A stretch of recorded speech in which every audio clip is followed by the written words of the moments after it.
Last off. Blast off. That's right. Three, two, one. Well, hello, fellow Earthlings. Thanks for tuning your frequency to our channel today. We've got a really exciting guest to share with you. So turn up your headphones. You're going to want to hear what our guest has to say today. But before I introduce you, I have a question I want you to ponder for a hot second. So, what if the story of your life didn't begin when you were born?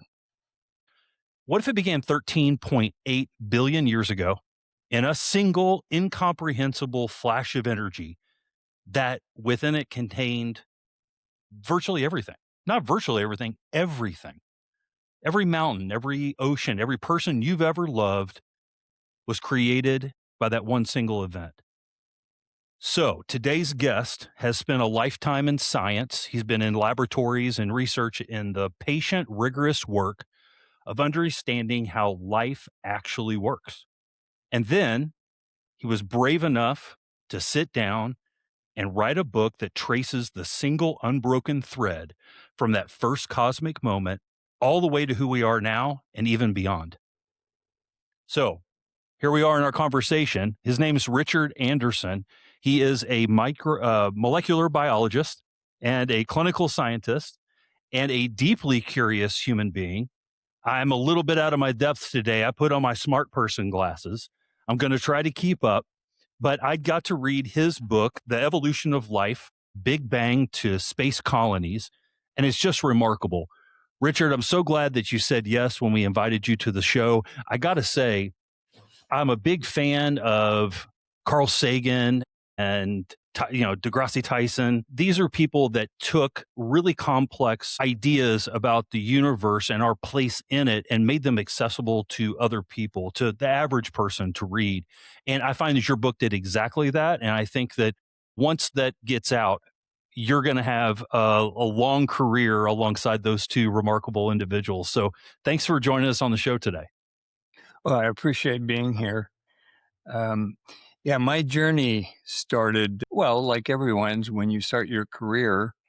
And I did make a comment in one of my books about how our lives are so busy, we don't have time to stop and think. We are stressed out by our employment in many cases, or we are overtaxed emotionally with, if we're in the medical field, that's a common thing for people to have burnout because of the requirements of the career and families and all of the issues that we face in everyday life, just surviving. So we don't have time to sit back and just let our minds wander and wonder about the great things, the great questions in our society. The ancients, in some ways, had more time. They could herd the sheep, they could tend them at night, they could lay on their backs and look at the stars, maybe see comets or meteorites or whatever, and wonder about that. That's been cut out of our lives quite a bit in modern times. So I did make that comment that once I retired, well, the first thing I had to do was travel. Sure. So I spent 10 years with my wife, gallivanting around the world and enjoying family and grandkids and so forth.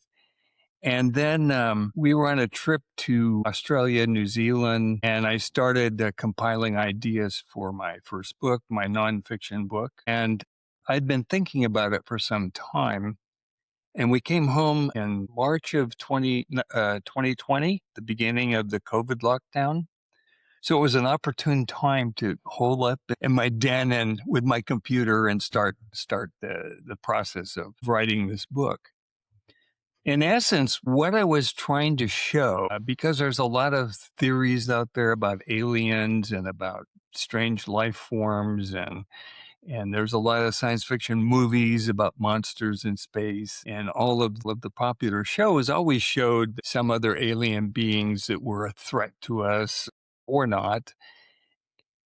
And I started to think about that a lot. And what is the probability that that actually could happen? And I came up with the idea that it's probably next to zero. So part of the reason for the book was to show the value that we have because we are an advanced life form, and the value our planet that provided the long evolutionary period for us to arrive where we are. We're 4.8 billion years for the planet Earth, and it took all that most of that time.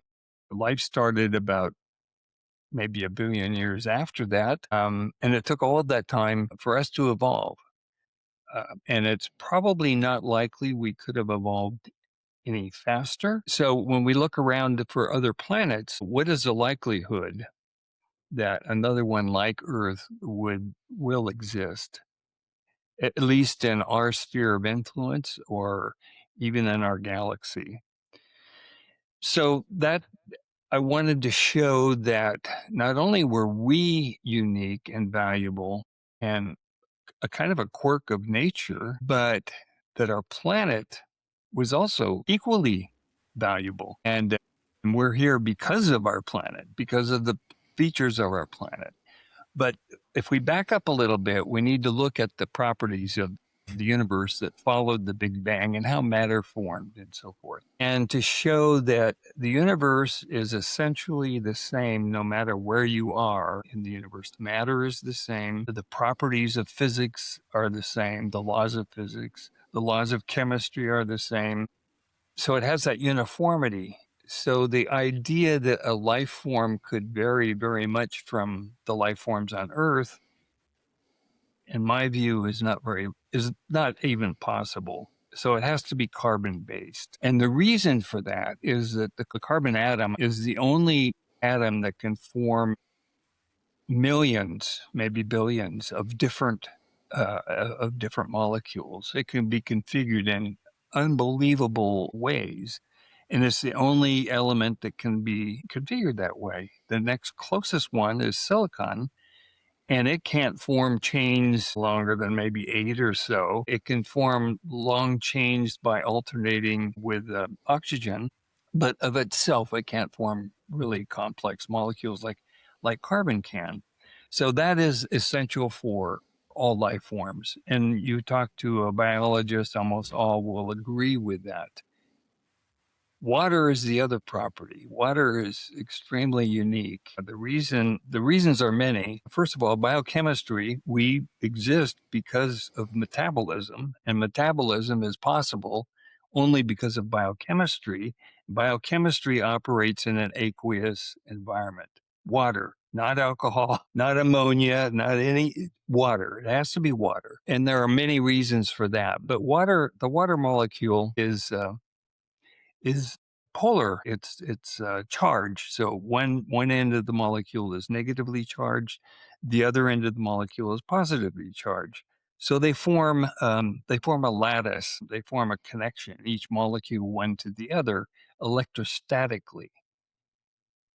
So that gives it a property of, number one, surface tension, and that means the molecules on the surface of water form kind of a membrane because there's no water molecule above them that is charged pulling them up. There are only water molecules beneath them pulling them down. So that forms kind of a membrane, surface tension. Some insects can run across the surface of water. Little Jesus Christ, they can walk on water because of that surface tension. So that's one property. The other property that's even more unique is the fact that it forms a crystalline structure.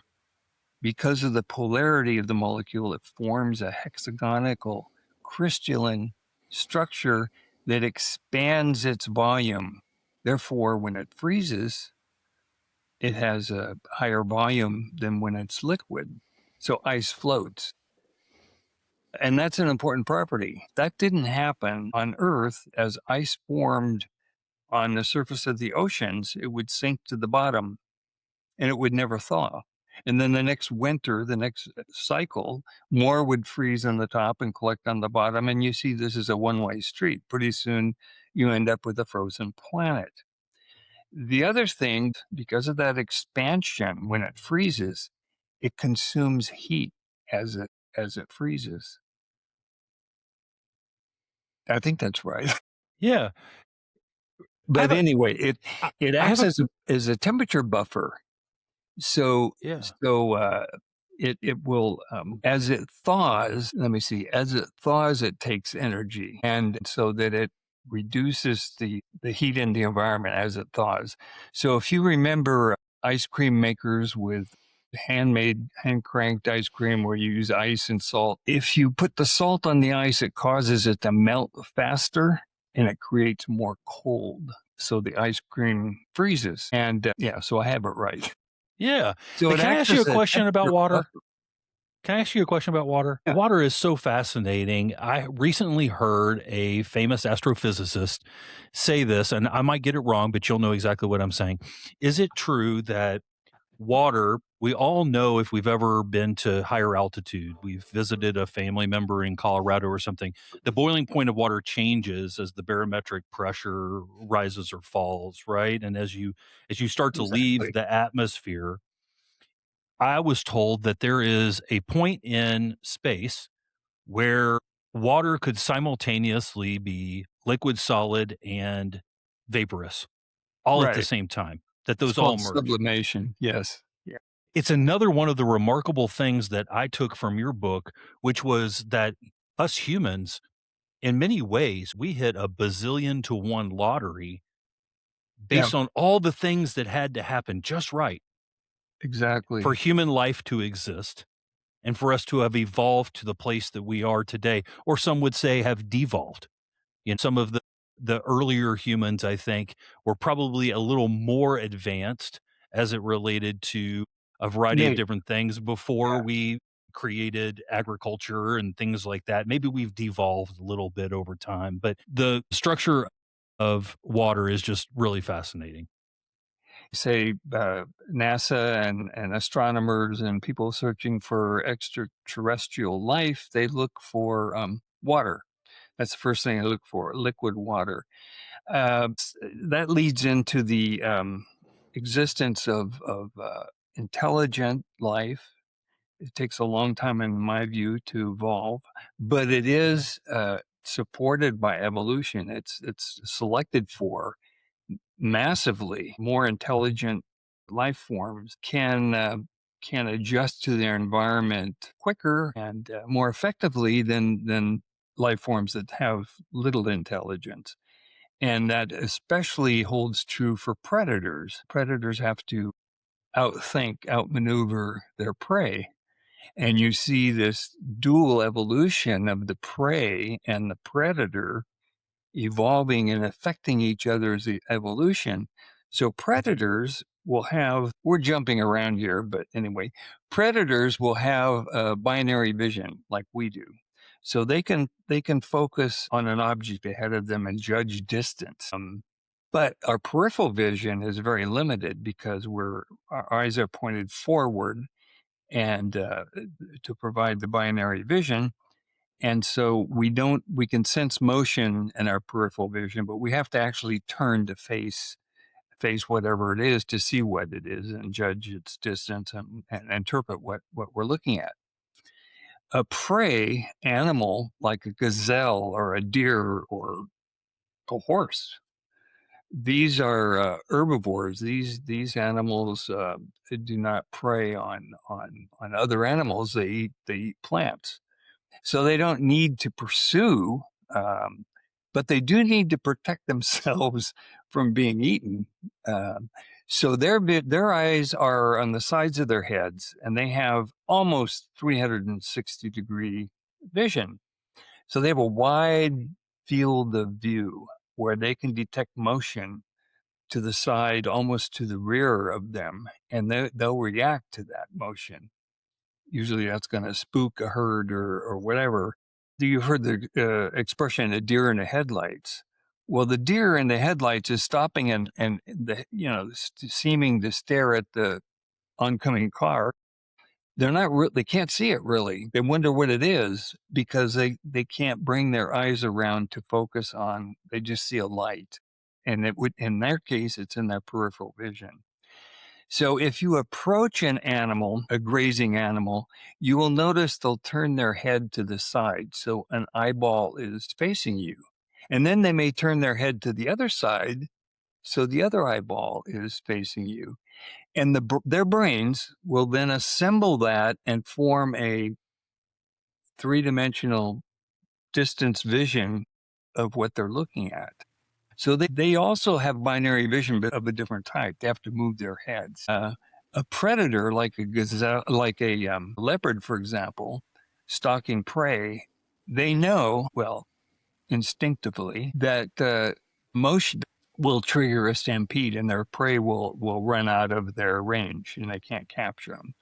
So their whole thing is stealth, is the lack of movement. They'll move very slowly because our brains have evolved to detect movement.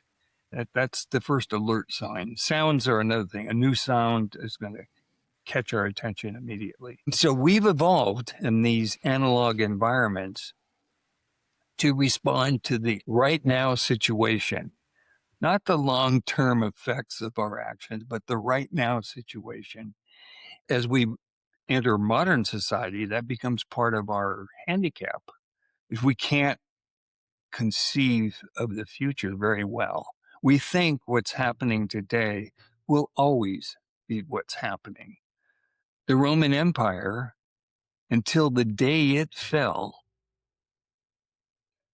the leaders had no concept it was going to fall. Hey, it's going to go on forever, and then they were overrun. The next day, whatever. So we have a very difficult time anticipating our future if it's going to vary from our present. And likewise, we have a difficult time associating our present actions with future consequences. Richard, a question. As humans evolve, this happened over such an extended period of time. Do you believe that at the pace that uh, our environment is changing, it's changing at a pace that is unparalleled in human history? Are we still evolving, or will we ever catch up? We are evolving. The problem is biological evolution is a slow process, but the good news is intellectual evolution and brain evolution apparently is a lot faster.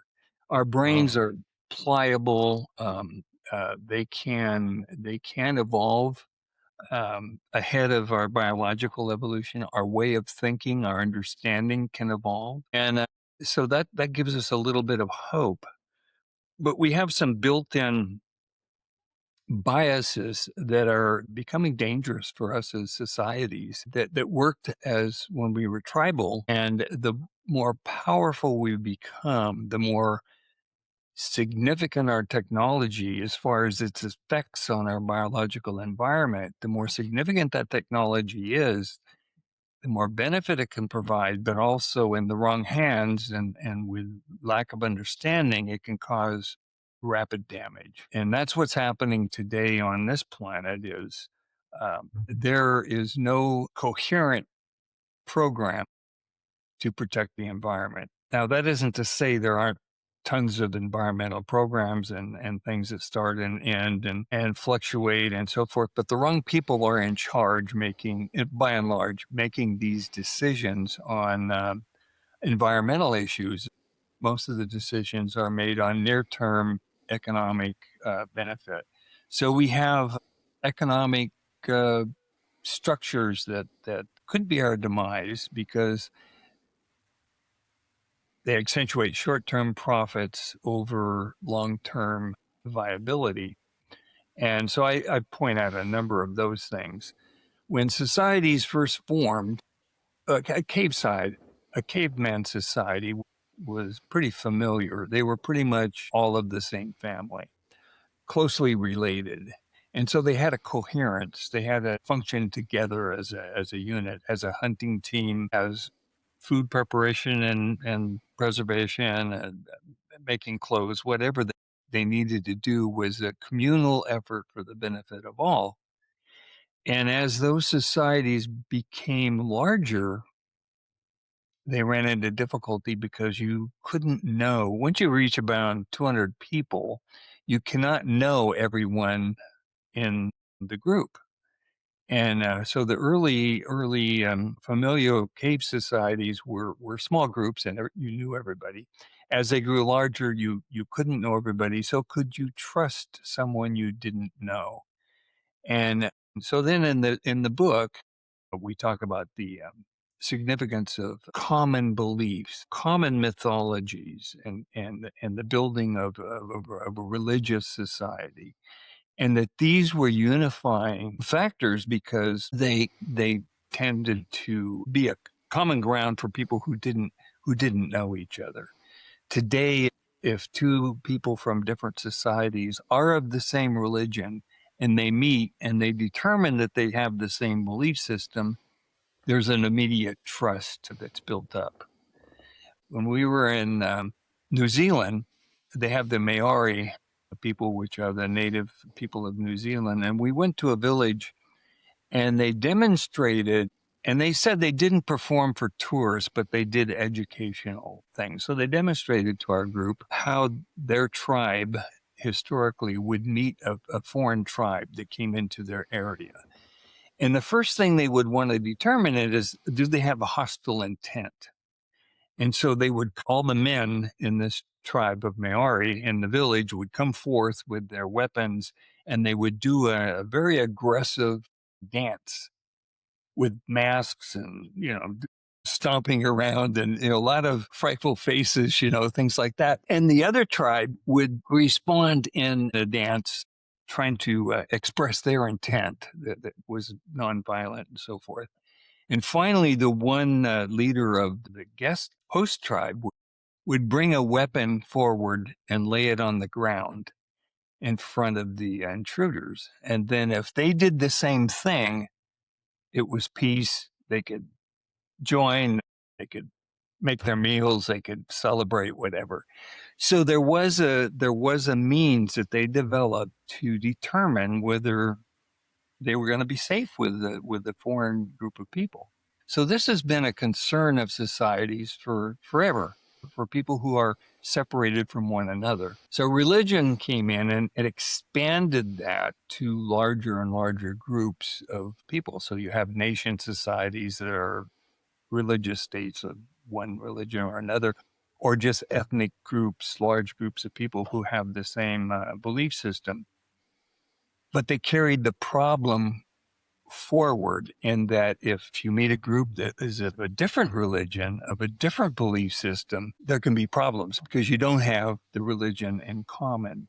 So it did solve the problem, but today as we see in the Middle East and other places, it used to be in Northern Ireland between Protestants and Catholics, you see that the religion, and although it did help unify and be the seed for societies to develop, to establish education systems, literature, the whole bunch of stuff.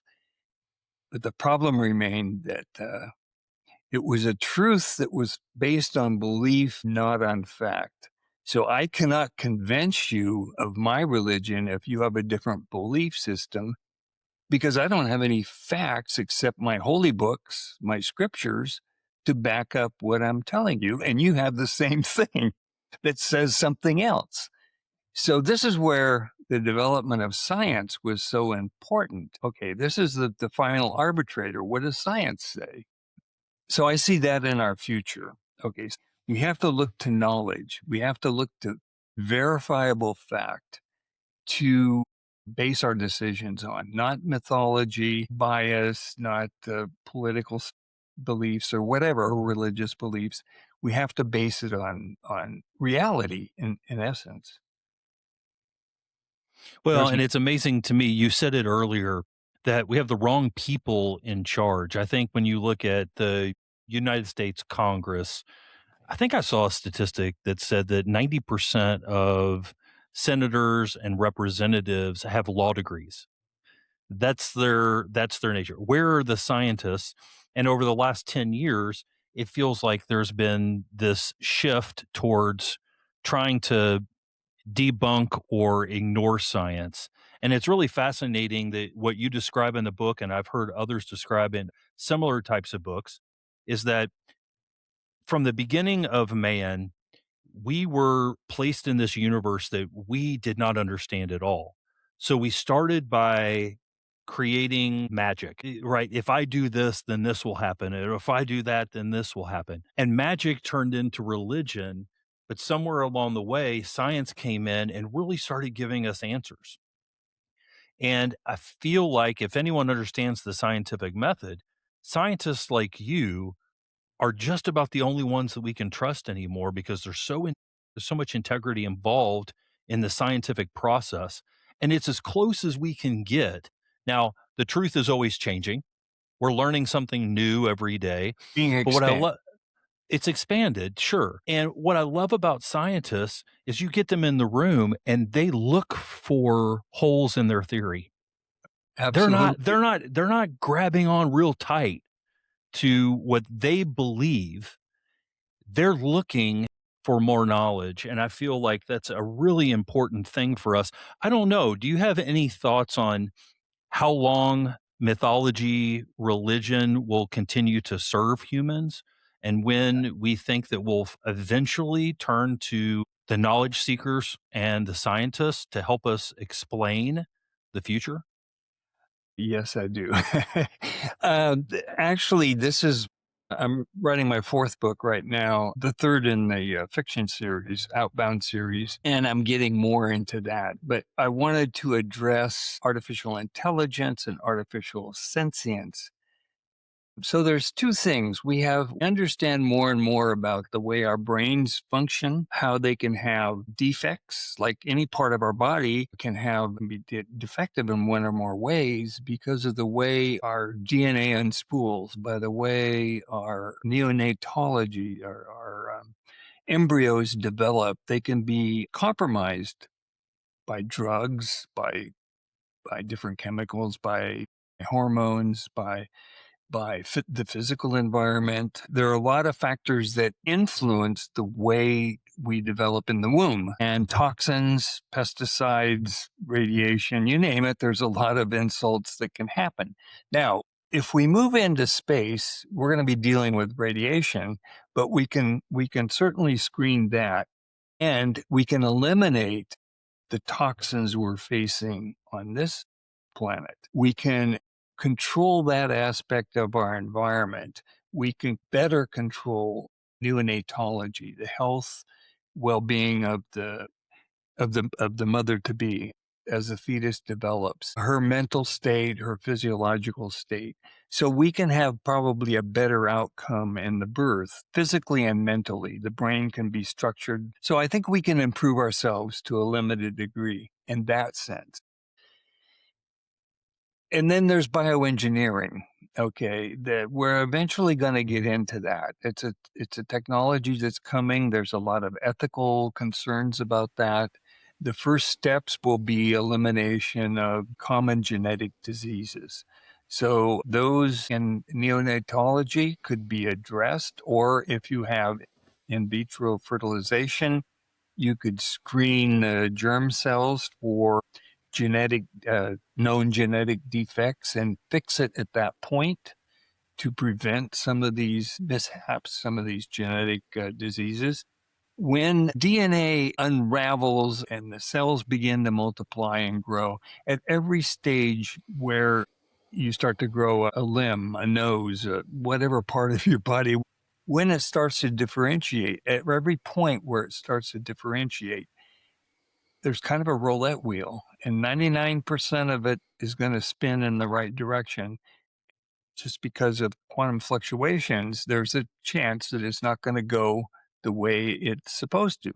So, just in the probability sense, we could have a misstep, and even though we do everything right in this whole process. So we do have technology that's evolving where we can edit the genes, we can excise a harmful thing. So I believe that will be come more into play. My fiction books are 250 years in the future, and by then we should know a little bit more. So maybe we can improve our thinking, improve our mentality, improve our health with a better diet. Let's put it that way. There's a lot of factors there, but with a more controlled and better diet and a more protected environment for when we're forming and becoming people. So Artificial intelligence, however, is a different animal altogether, in that it is potentially and is proving to be excellent in the very areas that humans are deficit, and that is statistical analysis, looking at large problems, calculating possible unintended consequences to actions. There's a large area of our problems that we have difficulty solving, and artificial intelligence and even sentient artificial intelligence may be meshed with our own abilities and help improve our lot. So that's kind of this one of the storylines of my fiction books is a marriage between sentient intelligence, sentient beings, and humans. And we have, they call it the brain body, not just the brain and not just the body. It's all unified and united, and that your body, your microbiome, your organs all influence our mood, how we think, um, a lot of about our personality. It's a mixture between electronics, between neuronets and chemistry, and we don't understand a lot of it. We do understand artificial intelligence a lot better. I don't, but I mean, collectively, the engineers understand this.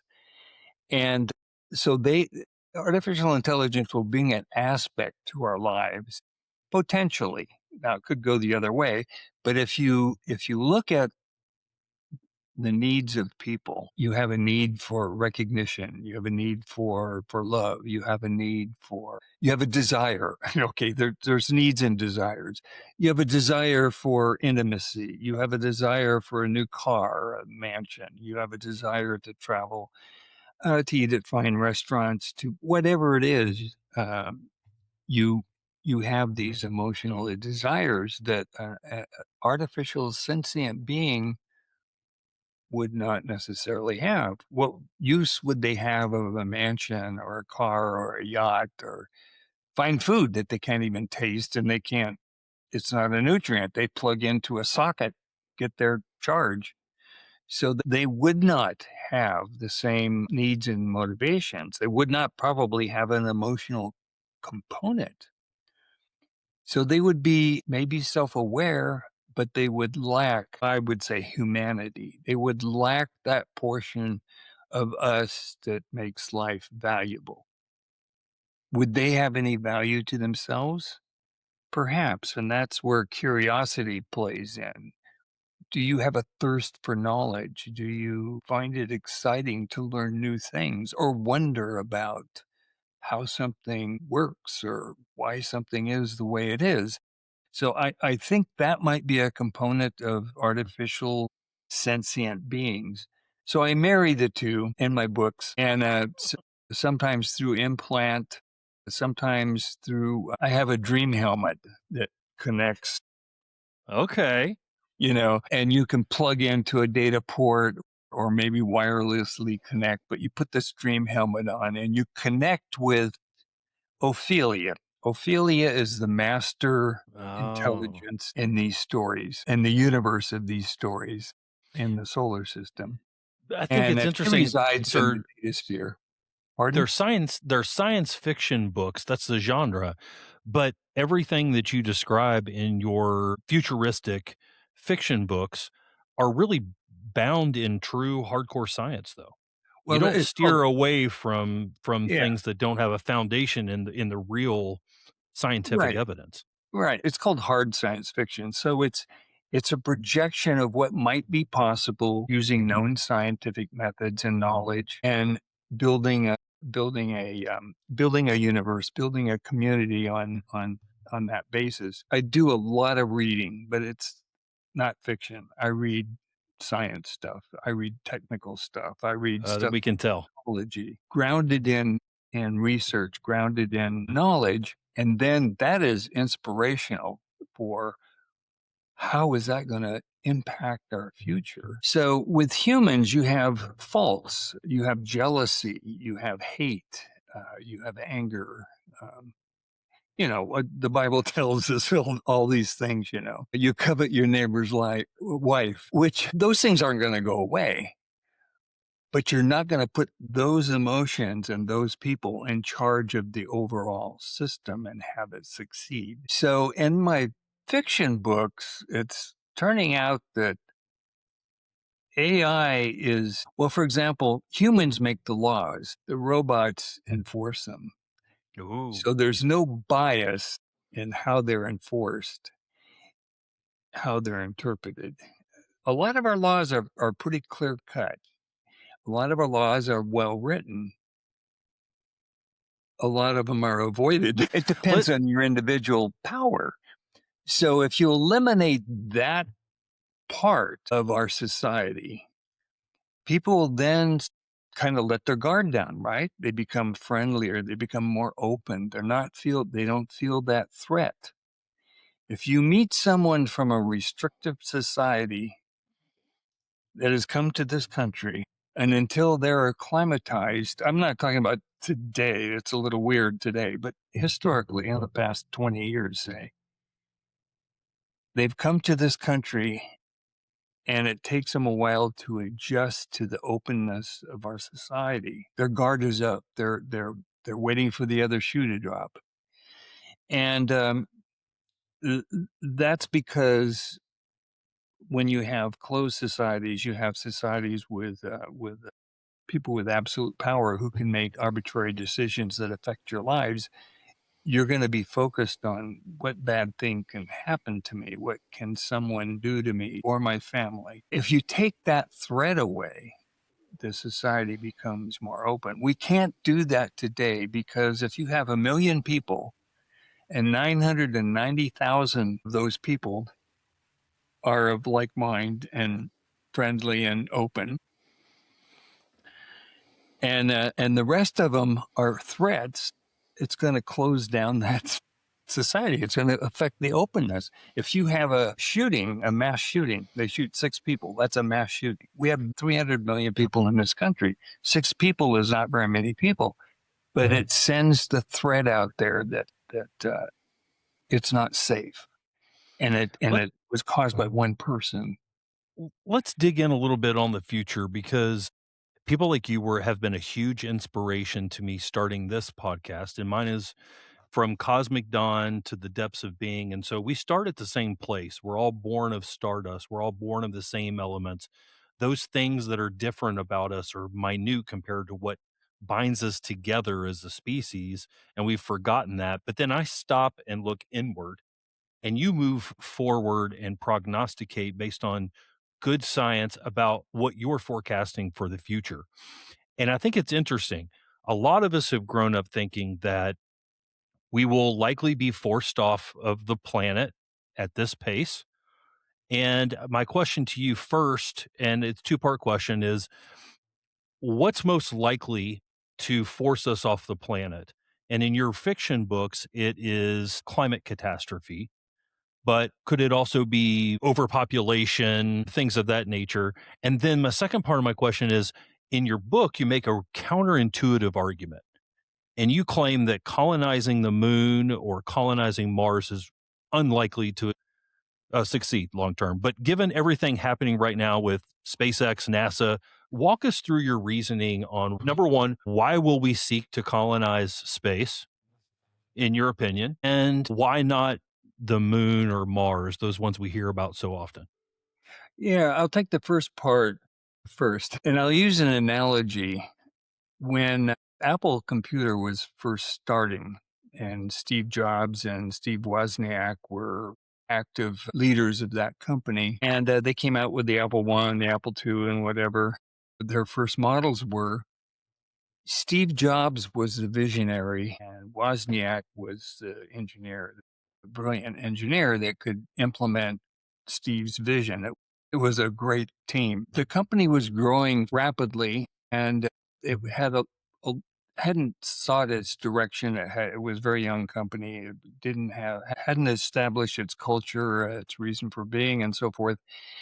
And Steve Jobs had an idea that he wanted to develop the Macintosh. It wasn't called that then, but he had this idea for the kind of computer he wanted to. He wanted to build a computer that was easy to use. You didn't have to know code. You didn't have to be, a geek to be able to write to write a paragraph. It was supposed to be user friendly, and that's what he wanted to do. Make it for everybody, and everybody will buy one.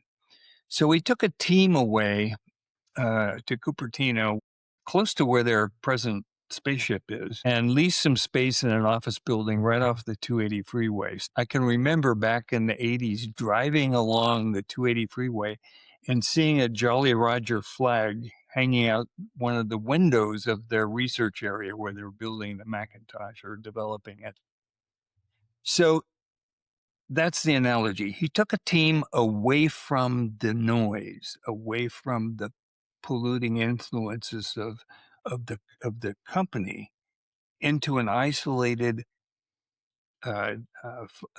area where they could focus on one function.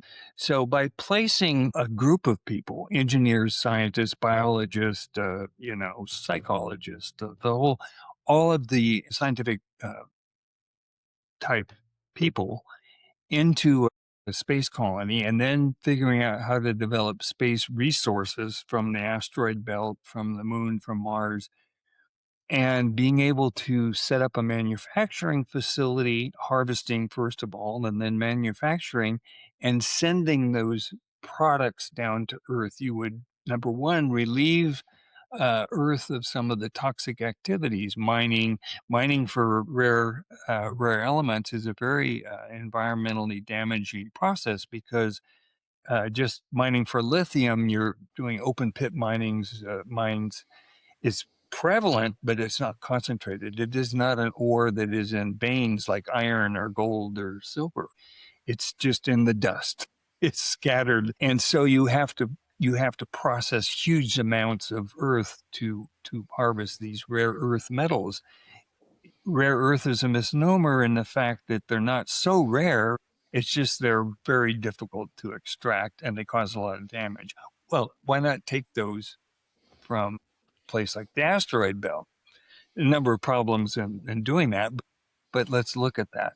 So the asteroid belt is basically three rings, and there are different types of asteroids. The inner ring is called the S ring. It's rocks, basically. The inner ring is called the M ring, and that's their high metal content, nickel and iron. And the outer ring, and there are sub rings, but the outer ring is called the C ring, carbonaceous. The C ring is mainly you can think of them as lumps of coal. They're high carbon content, and there was at least two planets in that orbit. It could have been three, but they were perturbed by probably Jupiter and Mars, the orbits, and they eventually collided. They were molten, and they had a gravitational differentiation of the elements. So the heavier elements went to the center, the lighter toward the exterior of these planets. They cooled and collided and fractured into the asteroid. So you have a differentiation of the materials, and that's very valuable. You can go grab an asteroid that's high in nickel iron, and you don't have a whole lot of processing. You just tow it into Earth Lunar Lagrange point 5, where your first colony is, and you start processing and building materials. And then you have an easy ride down to bring your materials to Earth with a space glider, much like the space shuttle. So that's only part of it, though. That's the hard materials. What about the farming? What about the food production? What about production of pharmaceuticals, medicines? And how do you develop complete ecosystems and how do you reprocess waste 100%? It takes a lot of energy to make a container, a tin can, a plastic bottle, but you wouldn't want plastic. So let's say glass. It takes a lot of energy. So why would you want to destroy it or throw it away or send it into a decaying orbit around the sun? You've invested a lot of energy in producing these things. So you want to recycle or reuse. So you would have an impetus to develop those technologies. You would have an impetus to develop complete and resilient ecosystems in these different space environments, and they wouldn't all be the same. One might be a tropical environment, one might be a temperate, one might be a ski resort. They could be all different kinds of things. And you would have a concentration of knowledge going there, people selected who wanted to do that, who were interested in that, the skill set and education. So you would have teams much like Steve Jobs' team focused on Mm. different areas of research, developing different things that could be then transported back to Earth, both the knowledge and the products, the processes. So I'm following that train in these novels, bringing that knowledge and that technology back to Earth, but we're bringing another gift back to Earth in the novels, and that is a developed artificial intelligence, sentient beings that are our assistants and allow us to be so much more efficient. Wow. Now, did I read this correctly in the book? You mentioned all of the difficulties of colonizing space and why maybe Moon or Mars would not work for that. But those areas would be set up for our manufacturing and other uses. But one of the big challenges with living in space is what the astronauts have taught us, which is the body does not do well in a low gravitational environment. And so what you're describing are these O'Neill cylinders, which will be these man-made objects that will be our colonies that are at the fulcrum points between the sun, the moon, and the earth that will allow them to perpetually spin at 1G, replicating the gravitational force that we have here on Earth. Did I get that right? Yeah, I mean, it's not an exact Wow. replication, but physiologically it is. So that's the other factor to survive uh, our physiology needs, physical needs and physiology, our emotional needs. I mean, who doesn't like to walk in the forest, breathing in all of these terpenes and gases that the trees give off? This is our heritage. This is our biology. This is where we came from. We have to take that with us. So we want to replicate as much of that as we can in space. We have to maintain one gravity to maintain our physical strength, and also it impacts our physiology. At the space station, NASA has done a lot of research with the biological effects of microgravity, and they're not good. And the space station, in fact, is around 200 miles, I believe. It varies in altitude, but it is below the Van Allen radiation belt. So it is protected from a lot of the cosmic radiation that we would be exposed to in space. So we have to insulate against that. And these O'Neill cylinders would rotate, creating it's called standard gravity, which basically is the average gravity on the surface of the Earth. You want to maintain that. So you can do that with these O'Neill cylinders, and we're almost there from a material standpoint. I mean, they would tend to want to fly apart. You've got all this weight on the peripheral area where people live and where all of the material is. Well, you would store your heaviest stuff toward the center, but still you have a lot of stress on this structure. But the materials theoretically are achievable. On the moon, you're at one sixth gravity there. So the effects won't be quite as severe as microgravity or zero gravity, but they will be effects. And our experience on the moon has been a few days, so we don't have any long-term research. We have none on Mars. So I just made some extrapolations there. The effect on Mars, we have 38% gravity there, so one little bit more than one third of standard gravity. So for multi-generational occupation of the Mars or the moon, you're going to have a problem with your gestation, and how is it going to affect the robustness of your next generation? Are they going to be as strong? Are they bones going to be as durable? Are they going to have the same muscle mass? My guess is they aren't. So you're going to have to recreate that standard gravity. So in my second book, the book Outbound Meta Mars, Outbound Islands in the Void is just setting up the whole program in our solar system and showing how it would work. Outbound Meta Mars delves into how you would settle Mars and what you would do. So there's a rift around the equator of Mars about 4,000 kilometers long. It's called Valles Marineris. It's up to 20 kilometers wide in places, maybe more. It's up 5, 10, 15 kilometers deep in areas. I mean, it would make the Grand Canyon look like a mud puddle or a scratch in the dirt. It's huge. So in this story, Meta Mars, NASA sets up a base, and then they discover lava tubes around the largest volcano in the solar system. And so I am assuming that there's going to be some lava tubes associated with this huge volcano that have been there since the early days of the planet. So then they discover the lava tubes, and they're ideal to protect them from surface radiation. And so they built settlements inside these lava tubes. They build their base, their research areas inside these lava tubes, protects them from radiation. Also, there's a source of water that is kind of like permafrost, and on Earth it's beneath the surface and it's frozen, and it's highly saline, so you would have to distill it and purify it in various ways. The surface is also highly toxic with bleaches in the soil, and so any living being or organic material that is pretty quickly destroyed. Also, ultraviolet light is very high, which also destroys DNA and other organic molecules. So it's a hostile surface. So you want to be underground. So I take Valles Marineris and we build a roof over it and we cover it with regolith, and then we develop our society beneath.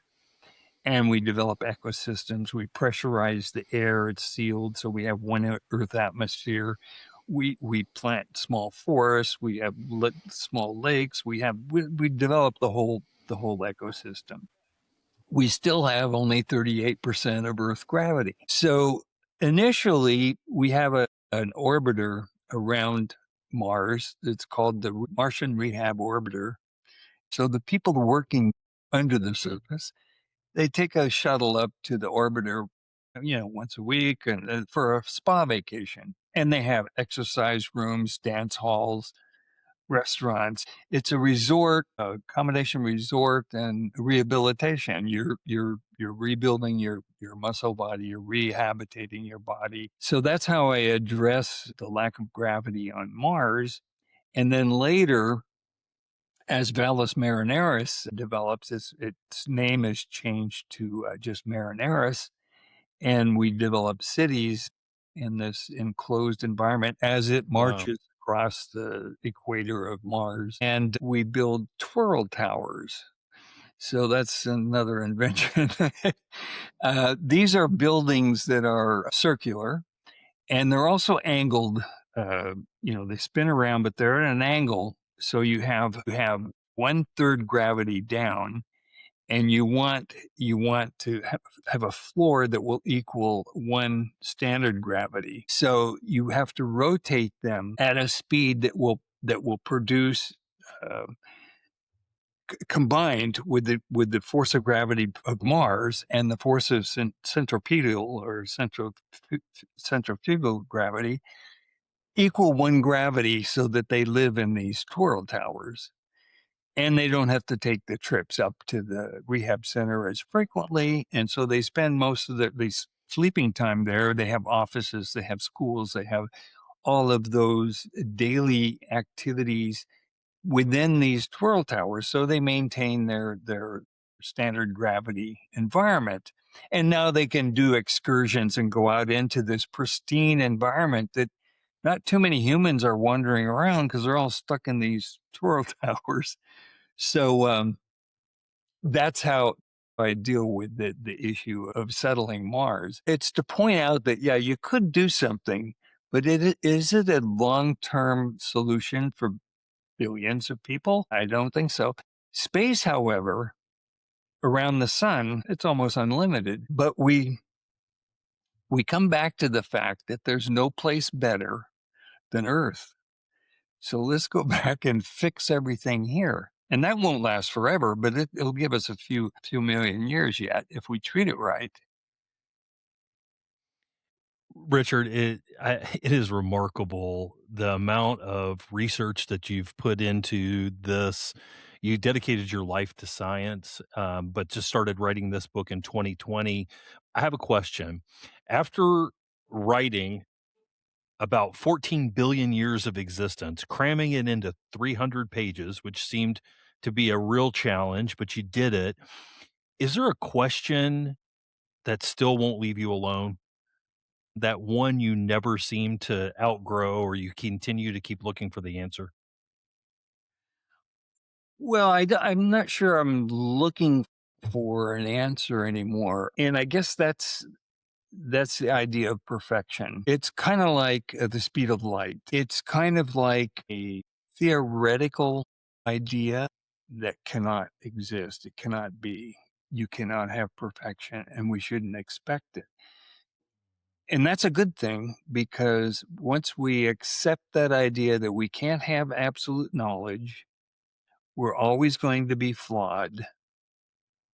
We're always going to seek a better way.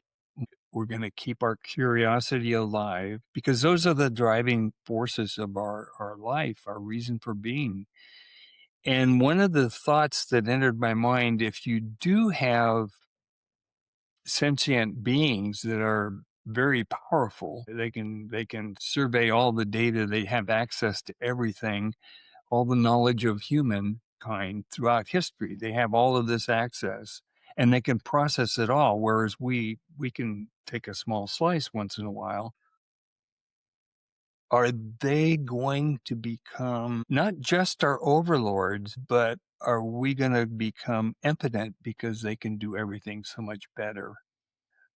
And so that's the question I'm kind of wrestling with in this fourth book. The working title is Outbound Attack on Chaos. So And that's is it use it or lose it? Kind of from the sense that well, that's it. we're gonna stop using our brain, Well, and that and it's not so just our we're gonna stop brain. It's developing that muscle.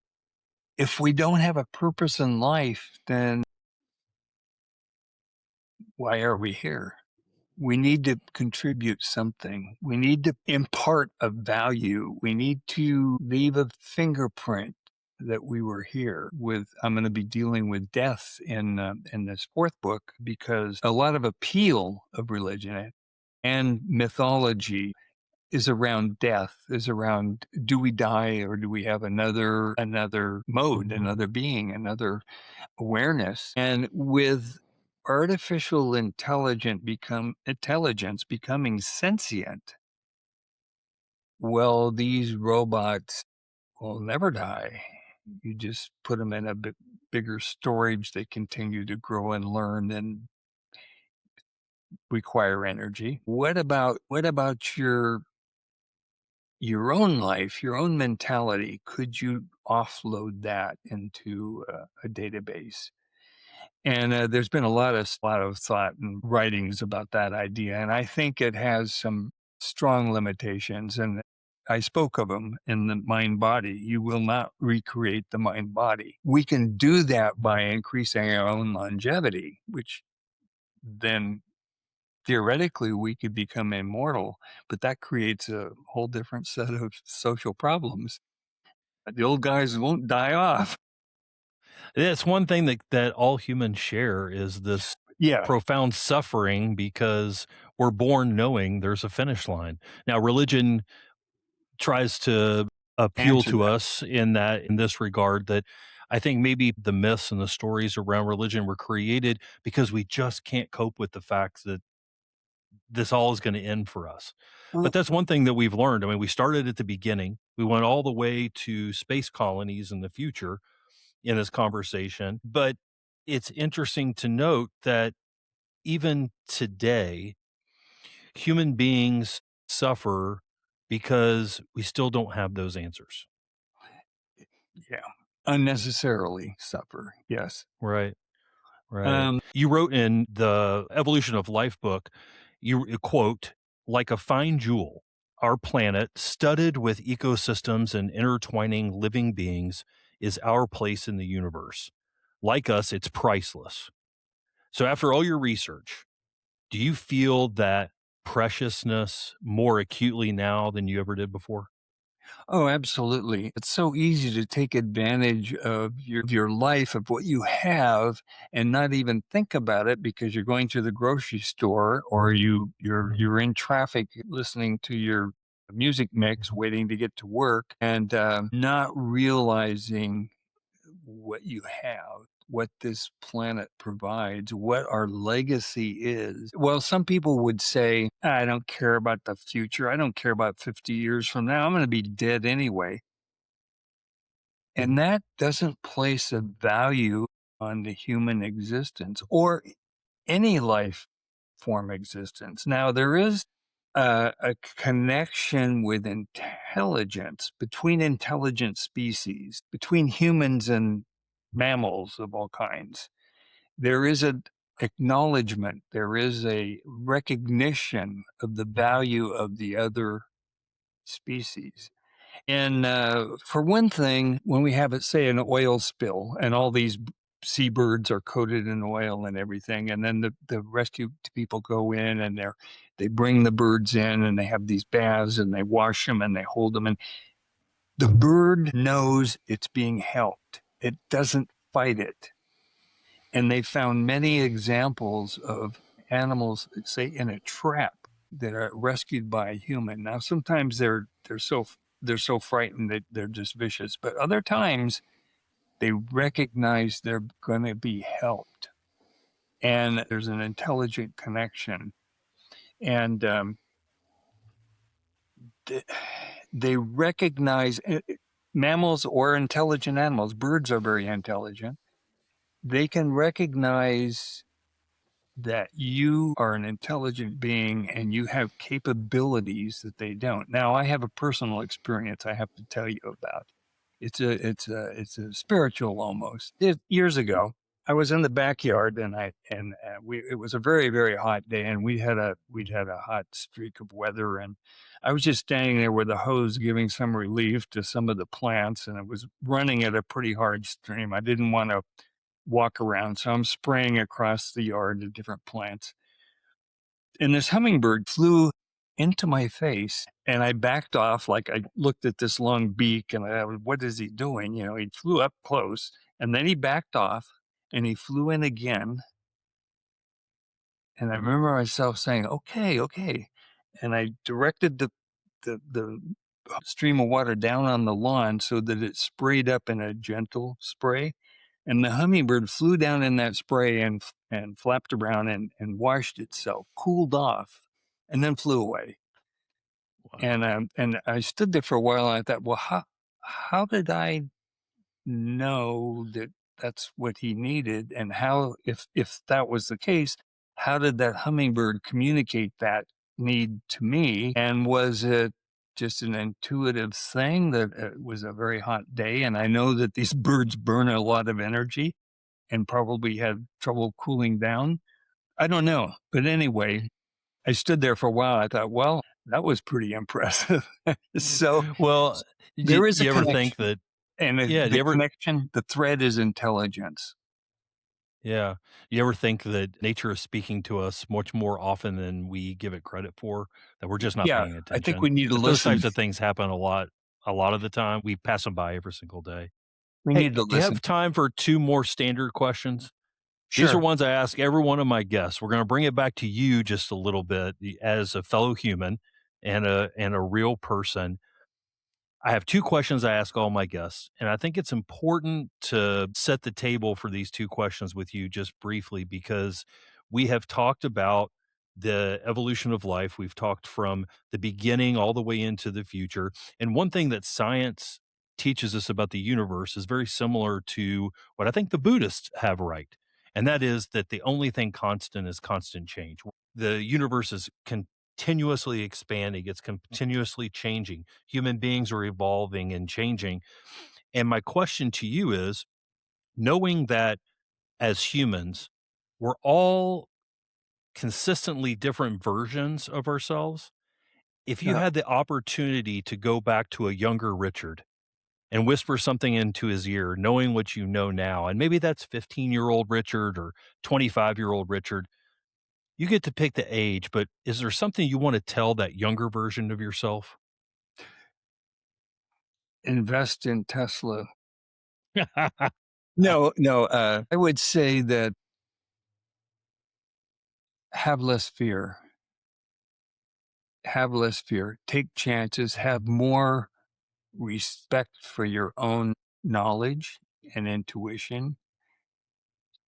Live your own beliefs. It's not easy, especially when you're young, you're impressionable, and you look to other people as mentors, and sometimes they're not.